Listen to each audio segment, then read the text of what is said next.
2020 সালের 15 জুন পূর্ব লাদাখে গালওয়ান উপত্যকায় চীন ও ভারতীয় সেনাবাহিনীর মধ্যে এক প্রাণঘাতী সংঘর্ষ হয়। সে যুদ্ধে 300 চীনা সেনাবাহিনীর বিরুদ্ধে লড়েছিল মাত্র 30 জন ভারতীয় সেনা। আশ্চর্যজনক তথ্য হচ্ছে ওই যুদ্ধে কোনো আগ্নেয়াস্ত্র ব্যবহার করা হয়নি। হাত, লাঠিসোঁটা, কাঁটাওয়ালা লাঠি ইত্যাদি ছিল হাতিয়ার, অর্থাৎ হ্যান্ড টু হ্যান্ড মারামারি হয়েছিল।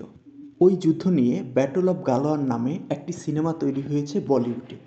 এতে অভিনয় করেছেন বলিউড সুপারস্টার সালমান খান। সম্প্রতি সিনেমাটির একটি ট্রেলার প্রকাশ পেয়েছে।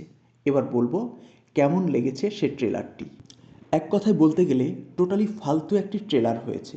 একটি সিনেমার ট্রেলার কেন বানানো হয়? ওই সিনেমাটি সম্পর্কে দর্শককে আগ্রহী করে তুলতে, হল পর্যন্ত টেনে নিতে, আর এজন্য পুরো ছবি থেকে বেশ কিছু চুম্বক অংশ নিয়ে ট্রেলার তৈরি করা হয়। আর এজন্য ওই পরিচালককে যথেষ্ট পরিমাণে মাথা খাটাতে হয়। বাট এই গালোয়ানের ট্রেলার দেখে আমার মনে হয়েছে মোটেও মাথা খাটাননি পরিচালক। কেননা এই ট্রেলারে এমন কিছু নেই যা দর্শককে টেনে ধরবে। থাকবে কি? একই টাইপের কয়েকটি দৃশ্য দিয়ে 1 মিনিট 12 সেকেন্ডের একটি ট্রেলার বানানো হয়েছে। ওই দৃশ্যগুলোকে একটি দৃশ্য বললেও ভুল হবে না। শুরুতেই কয়েকটি ডায়লগ, এরপর দেখা যায় সালমান খানকে, তার হাতে একটি লাঠি।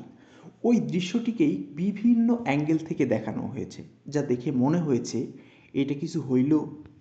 অথচ গালওয়ান যুদ্ধ নিয়ে যা জেনেছি সেখান থেকে মনে হয়েছে চাইলেই একটি দারুণ ট্রেলার বানানো সম্ভব ছিল। কেননা এখানে কোনো আগ্নেয়াস্ত্র ব্যবহার করা হয়নি, হ্যান্ড টু হ্যান্ড মারামারি হয়েছে, লাঠি সোঁটা ইত্যাদি ব্যবহার করা হয়েছে, যেগুলো ক্যামেরায় খুব দারুণভাবে উপস্থাপন করা যায়। পাশাপাশি পাহাড়, তাঁবু এক্সেট্রা এক্সেট্রা এই ছবিতে থাকার কথা, যেগুলো দিয়ে একটি জমানো ট্রেলার বানানো সম্ভব। কিন্তু আফসোস। এবার বলবো সালমান খানকে নিয়ে। বয়সের সঙ্গে পাল্লা দিয়ে শাহরুখ খান যত ইয়ং হচ্ছেন, সালমান খান ততই বুড়িয়ে যাচ্ছেন। সবশেষ মুক্তিপ্রাপ্ত সুলতান সিনেমাই তার প্রমাণ। এই গালোয়ানের ট্রেলারেও সালমানকে ব্যতিক্রম কিছু মনে হয়নি, অথচ শাহরুখের কিং সিনেমার ট্রেলারটি দেখুন, সেখানে তাকে 60 বছরের যুবক মনে হয়েছে, আর সালমানকে গালোয়ানের ট্রেলার দেখে 60 বছরের বুড়া মনে হয়েছে। একের পর এক ফ্লপ ছবি দেওয়ার পরও কই নিজেকে একটু চেঞ্জ করবে তা না, লোকটার সেদিকে ভ্রূক্ষেপই নেই। গালোয়ানের ট্রেলার দেখে অন্তত এই কথাটি মনে হয়েছে। কেননা এই ট্রেলারে চোখে পড়ার মতো কিছুই ছিল না। তবে শুরুর দিকের ডায়লগগুলো ভালো ছিল, বিজিএম ভালো হয়েছে। জানি না পুরো ছবিতে কি আছে, আশা করি ভালো কিছুই থাক।